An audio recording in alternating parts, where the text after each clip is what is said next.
Hello, this is Ron Paul with your weekly update for October 15th. Last week, supporters of the current administration rejoiced over the jobs numbers released by the Bureau of Labor and Statistics. For the first time since the administration came to power, the official unemployment number fell below 8%. Keynesian cheerleaders all claimed the numbers meant we are surely on the road to economic recovery just in time for Christmas and also the election. Others saw through at this ruse.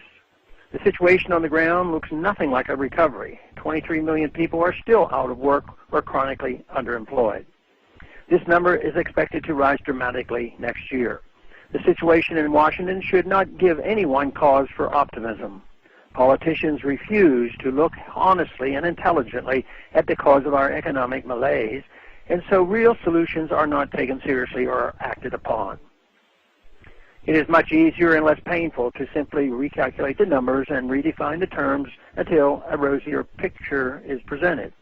There is only blind hope that at some point, for some reason, things might change. But nothing will change for the better if we only stay the course.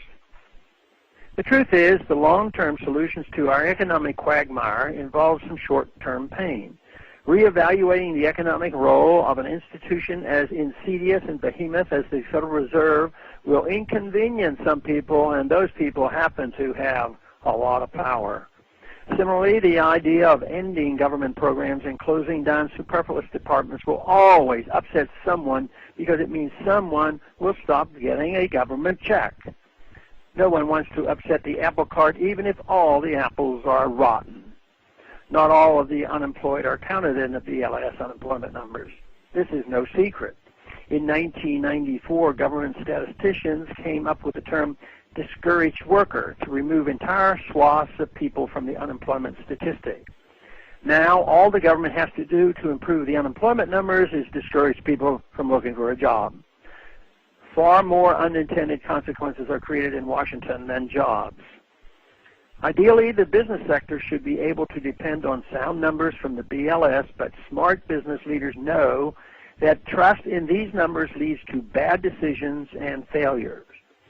In regards to the recent jobs number, investor Jim Rogers recently stated, quote, "I have learned not to take advice from the government, especially the U.S. government, which frequently misleads its citizens," close quote.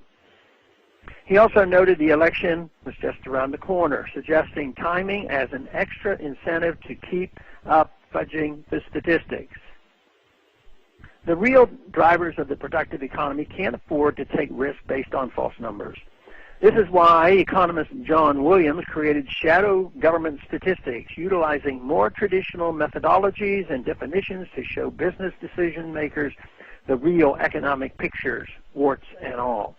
He shows the real unemployment rate to be a staggering 22.8%. This is a difficult figure to accept as the actual truth. Perhaps if the politicians did, the people would finally demand real change and real solutions. Perhaps they would consider that all of the so-called stimulus spending, quantitative easing, and mountains of regulations from Washington has only crippled the economy. Perhaps people would come to understand that fewer checks handed out from the public sector would mean more checks available in the private sector and a return to real prosperity instead of just the appearance of it. Thanks for calling this update. A new update is placed on this number, 888-322-1414, every Monday. The written text can be found on my website, www.house.gov/Paul, under the heading Texas Straight Talk. Thanks for calling.